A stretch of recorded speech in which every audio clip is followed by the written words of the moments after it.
Hoy vamos a sumergirnos en la historia secreta, las ironías y la asombrosa codependencia de los titanes más grandes de la industria de los cómics.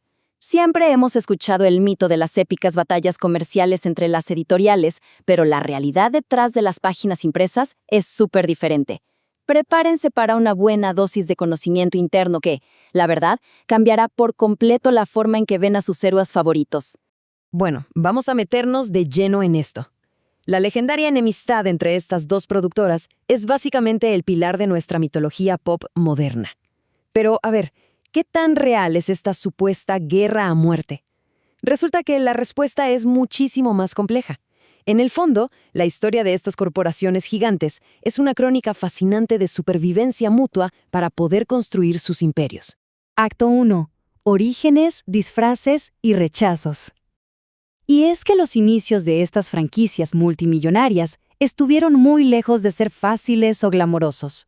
Fíjense en este secreto fascinante sobre los primeros pasos de ambas editoriales. Por un lado, en 1935 tenemos New Phone Comics, de National Comics, que más tarde se convertiría en DC. Y por el otro, el lanzamiento de Marvel Comics número 1. Lo más impactante, hay un nombre que conecta a los dos: Lloyd Jaquet. Resulta que los primerísimos cómics de ambas empresas rivales fueron supervisados exactamente por el mismo editor independiente. Una casualidad increíble que sentaría las bases de todo. Y hablemos del Hombre de Acero, porque el género de los superhéroes en sí casi no llega a existir. Superman fue rechazado múltiples veces. De hecho, Jerry Siegel y Joe Shuster enviaron una versión inicial a Humor Publishing Company, una revista que terminó teniendo una distribución malísima. Por suerte, perfeccionaron la idea, aprendieron de los tropiezos y finalmente National Comics les dio esa oportunidad de oro que revolucionaría el entretenimiento. Ahora, un detalle vital para cualquier fanático curioso de la cultura pop. Superman inspiró a miles, claro que sí, pero no fue el pionero en ponerse un traje. Ese título le pertenece a The Phantom, o El fantasma que camina, de Lee Falk, creado en 1936. Antifaz, las clásicas pupilas en blanco, una guarida secreta conocida como Skull Cave. Kid Walker, sin tener poderes especiales, impuso todas las reglas estéticas años antes que los demás. Y esto ilustra brillantemente lo caótica y reactiva que podía llegar a ser la industria. En 1941, MLJ Publishing lanzó a un héroe patriótico llamado Shield, con un escudo tipo insignia. Cuando Timely Comics, la actual Marvel, sacó al Capitán América ese mismo año, el parecido del escudo era tan evidente que se les venía encima una costosa demanda por plagio. Así que para evitar el desastre, el gran Jack Kirby tuvo que redibujar a toda velocidad el escudo en el segundo número, dando origen por completo accidente a su icónico escudo redondo. Además, la magia visual de las viñetas tiene unas raíces artísticas del más alto nivel. Ira Schnapp, un artista consagrado que literalmente talló en piedra las inscripciones de la Biblioteca Pública de Nueva York, fue contratado en 1938. Él no solo creó el espectacular logo de Action Comics, sino que perfeccionó el de Superman. Su impacto en la cultura pop fue tan masivo que pasó 30 años de su vida esculpiendo visualmente las identidades de personajes como Flash y Linterna Verde. Acto 2. La era de las crisis. Pasamos ahora al turbulento periodo de los años 50 y 60, una época tan inestable que todo el medio de los cómics casi sufre una extinción total. Si damos un vistazo rápido a esta línea de tiempo, vemos cómo luchaban por sobrevivir después del boom de la Segunda Guerra Mundial. A menudo se asume que los héroes simplemente desaparecieron, pero en realidad fue un acto de malabarismo constante. Eventos muy dramáticos se sucedían: la cancelación de Captain Marvel en el 53, un intento fallido de rescatar al Capitán América en el 54, el exitoso relanzamiento de Flash en el 56 y, claro, cuando Batman casi fue cancelado en el 64. Todo esto reflejaba un mercado verdaderamente desesperado. Detengámonos un segundo en esos drásticos eventos de los 50, porque las tácticas comerciales eran implacables. Fawcett Comics publicaba su propio Captain Marvel, un personaje súper popular y con ventas increíbles. Sin embargo, en 1953 desapareció por completo de las tiendas. ¿La razón?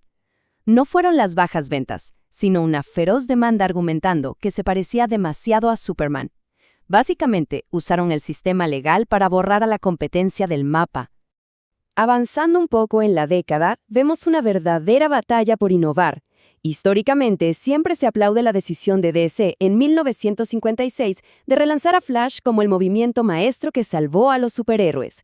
Pero el contraste está clarísimo. 2 años antes, en el 54, Atlas Comics, la futura Marvel, ya había intentado un concepto idéntico de reinicio. Trajeron de vuelta a Steve Rogers y a Bucky Barnes para enfrentar la amenaza comunista. Y aunque ese intento tuvo muy poco éxito, nos demuestra perfectamente quién intentaba salvar a la industria primero. Y cuando la innovación de verdad ocurrió, fue casi por accidente. La reacción inicial de Martin Goodman ante la propuesta de Stan Lee y Steve Ditko fue literal: un superhéroe con poderes de insecto es una pésima idea. Es una ironía monumental saber que Spider-Man fue considerado un personaje desechable. De hecho, solo le permitieron salir en Amazing Fantasy número 15 porque la revista ya estaba cancelada y simplemente necesitaban rellenar sus últimas historias. ¡Qué locura! Esa misma fragilidad casi destruye al Caballero de la Noche. Imagínense, para 1964 las ventas de Batman estaban tan por debajo de las expectativas que el editor Harry Donenfeld consideró seriamente su cancelación. La salvación llegó mediante un rediseño radical de emergencia. El escritor John Broome quitó toda la ciencia ficción absurda y Carmine Infantino aplicó un estilo sombrío y realista a partir del número 327 de Detective Comics. Así se salvó a uno de los mayores pilares del entretenimiento.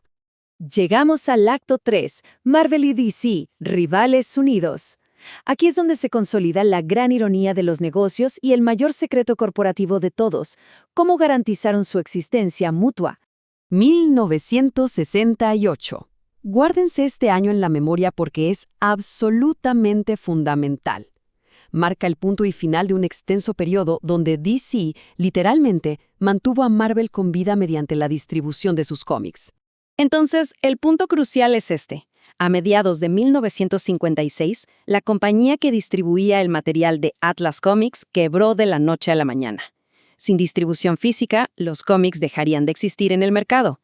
Y justo en el borde de ese abismo financiero, Independent News, que era hermana de DC, da un paso al frente y se ofrece a distribuir los cómics de su rival. La mismísima competencia intervino para salvarlos de la ruina total. Y esta extraña pero funcional coexistencia se veía hasta en los líderes de las compañías. Stan Lee en Marvel y Carmine Infantino en DC mantenían una sólida amistad en la vida real.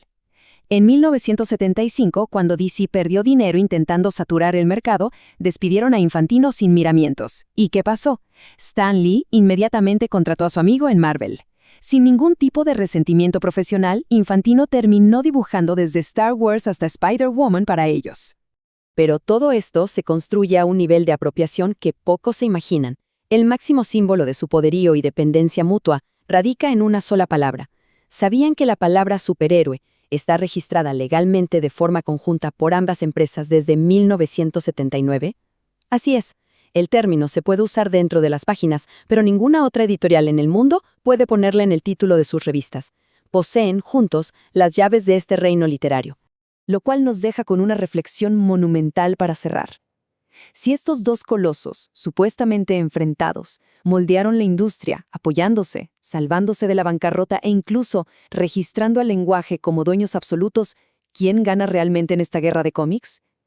Quizá la única respuesta es que los verdaderos victoriosos siempre hemos sido los fans que disfrutamos de estas narrativas. Muchísimas gracias por acompañarnos en este recorrido analítico. Nos vemos en la próxima.